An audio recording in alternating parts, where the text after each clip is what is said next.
മാന്യ പ്രേക്ഷകർക്ക് cricket YouTube ചാനലിലേക്ക് സ്വാഗതം. സഞ്ജു തന്നെ T20 വേൾഡ് കപ്പിനുള്ള ഫസ്റ്റ് വിക്കറ്റ് കീപ്പർ ചോയ്സിലേക്ക് എടുത്തതിന് ശേഷം അദ്ദേഹം ഇപ്പോൾ അറിയിച്ചിട്ടുണ്ട് താൻ ടീമിൽ നിന്നും ഒരാവശ്യമുള്ള ഒരു കളിക്കാരനുമാണ് എന്നാണ്. മങ്ങുകയില്ല കുപ്പായം എന്നാണ് അദ്ദേഹം ഇപ്പോൾ അറിയിച്ചിരിക്കുന്നത്. ഗൗതം ഗംഭീർ കോച്ചായ പിന്നെ അദ്ദേഹം സഞ്ജുവിന് കുറേ അവസരം കൊടുക്കുമെന്ന് പറഞ്ഞു. ഓപ്പണിങ്ങിലേക്ക് അവസരം കൊടുത്തിട്ട് സഞ്ജു നല്ലപോലെ തിളങ്ങിയിട്ടുമുണ്ട്. എന്നാൽ പോലും തന്നെ വൈസ് ക്യാപ്റ്റനായി തിരഞ്ഞെടുത്ത ഗില്ലിനെയാണ് മിക്ക ചാൻസും ഈ ഇടയ്ക്ക് ഏഷ്യ കപ്പ് തൊട്ട് നൽകിയിരിക്കുന്നത്. പിന്നെ അദ്ദേഹത്തെ ടീമിൽ നിന്ന് പുറത്താക്കേണ്ടതുമായിട്ട് വന്നു. പ്ലേയിങ്ങിൽ കളിക്കാതെ അദ്ദേഹത്തിനെ കളിപ്പിച്ചതുമില്ല. ഗില്ല് ടെസ്റ്റിലെ വൺഡേയിലെയും ക്യാപ്റ്റനാണ്. കൂടാതെ തന്നെ അതുകൊണ്ട് തന്നെ കോഹ്ലിനെ പോലെ ആക്കാൻ വേണ്ടി അദ്ദേഹത്തിന് കുറേ പരിശീലനം നൽകി. എന്നാൽ പോലും കോഹ്ലിനെ പോലെ അദ്ദേഹം ആവാൻ പറ്റുന്നില്ല. T20 ഓപ്പണിങ്ങിൽ വൻ പരാജയമാണ് ഗില്ല്.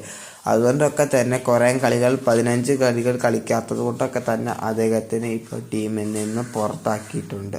അതിനർത്ഥം തന്നെ പറയുന്നത് ഗംഭീർ ഇപ്പോഴും വിചാരിച്ചുകൊണ്ടിരിക്കുന്നത് സഞ്ജുവിന് ഓപ്പൺ റോൾ കൊടുക്കാൻ വേണ്ടി തന്നെ ആയിരുന്നു. അതുപോലെയൊക്കെ തന്നെയാണ് ജിതേഷ് ശർമ്മയുടെ കാര്യവും പറയുന്നത്. അദ്ദേഹത്തിന് നേരത്തെ സഞ്ജു ഉണ്ടായിരുന്നപ്പോൾ ഗില്ല് വന്നതിന് മുമ്പൊക്കെ സഞ്ജുവിൻ്റെ ഒപ്പം തന്നെ ബാക്കപ്പ് വിക്കറ്റ് കീപ്പറായിട്ട് ഇരുന്നു.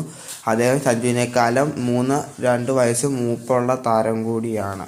അവസരം ഉറപ്പാക്കാൻ ഉണ്ട് എന്ന് കാണിക്കാൻ വേണ്ടിയാണ് ജിതേഷ് ശർമ്മയെ സൗത്ത് ആഫ്രിക്കൻ T20 പര്യടനത്തിൽ ഇറക്കിയിരുന്നത്.